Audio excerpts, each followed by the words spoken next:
حضرت لقمان حکیم علیہ الرحمہ نے جس وقت اپنے بیٹے کو نصیحت کی، یا بنی انہا ان تک مثقال حبۃ من خردل فتکن فی صخرۃ او فی السماوات او فی الارض یاتی بہا اللہ ان اللہ لطیف خبیر۔ اے میرے پیارے بیٹے، انہا ان تک مثقال حبۃ من خردل، اگر تو رائی کے دانے کے برابر بھی گناہ کرے گا، اتنا چھوٹا اور معمولی جرم اور گناہ بھی کرے گا، فَتَكُنْ فِي صَخْرَةٍ، وہ پہاڑ کے اندر ہو، او فی السماوات، یا وہ آسمان میں ہو، او فی الارض، یا وہ زمین میں ہو، جہاں کہیں بھی تو گناہ کرے گا، بیٹا یاد رکھنا، یاتی بہا اللہ، اللہ اس گناہ کو تیرے سامنے لے آئے گا۔ ان اللہ لطیف خبیر، اور یہ اس کے لیے مشکل نہیں ہے، چونکہ وہ لطیف بھی ہے، وہ خبیر بھی ہے، وہ باریک بین بھی ہے، اور وہ خبردار بھی ہے، اس کی نگاہوں سے تم نہیں بچ سکتے ہو۔ تو یہ دائمی اصول خوف خدا کا اپنی اولادوں کے سینوں میں ضرور رکھا جائے، اور جب یہ تیقن بن جاتا ہے اور ماں باپ نے اولاد کی تربیت میں خوف خدا رکھا ہو،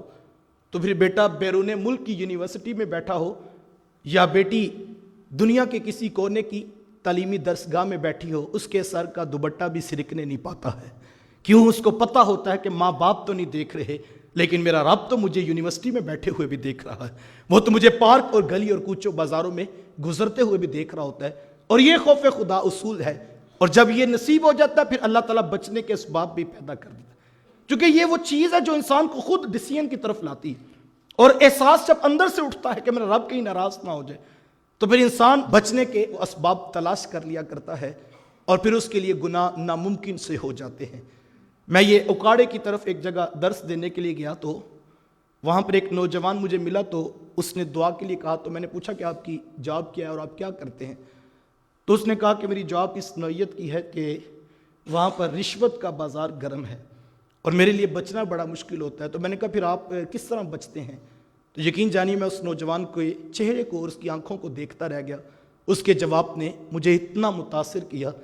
وہ کہنے لگا بچنا تو مشکل ہے لیکن اب میں نے حل نکال لیا۔ تو میں نے کہا اب آپ نے حل کیا نکالا ہے؟ وہ کہتا ہے میں نے ہفتے میں 2 یا 3 دن فیلڈ میں جانا ہوتا ہے، تو جب میں مارکیٹ میں جاتا ہوں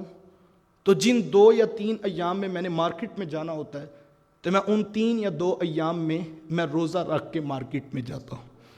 تاکہ کوئی دکاندار مجھے پانی کا گلاس بھی نہ پلائے۔ جب پانی کا گلاس نہیں پیوں گا تو پھر میری جیب میں رشوت کیسے ڈال سکتا ہے؟ کوئی مجھے دعوت دیتا تو میں کہتا ہوں نہیں جناب میں تو روزے سے ہوں، کہتا جناب آپ کے لیے کھانا اور ہوٹل میں جانا تھا ہم نے، تو کہتا میں کہہ دیتا ہوں جناب میں تو روزے سے ہوں۔ یار کہ اب خوف خدا سینے میں پیدا ہو تو ایک شخص رشوت سے بچنے کی خاطر 12-14 گھنٹے کی بھوک اور پیاس بھی کاٹ لیتا ہے۔ یہ خوف خدا ہے۔ اس کے باپ نے تو ساری زندگی اس کو نہیں روکنا تھا، اس کی ماں اس کے ساتھ پہرے دار تو نہیں بنی ہوئی، لیکن جب سینے میں خوف پیدا ہو جائے پھر گناہ سے بچنا آسان ہو جاتا ہے، اور اللہ تعالیٰ کوئی نہ کوئی ہیلہ اور اس کا وسیلہ انسان کے دل میں بھی ڈال دیتا ہے۔ لہٰذا خوف خدا اپنی اولادوں کے سینوں میں ضرور پیدا کیا جائے، اور خوف ایسا پیدا کیا جائے جو محبت کے انداز میں ہو۔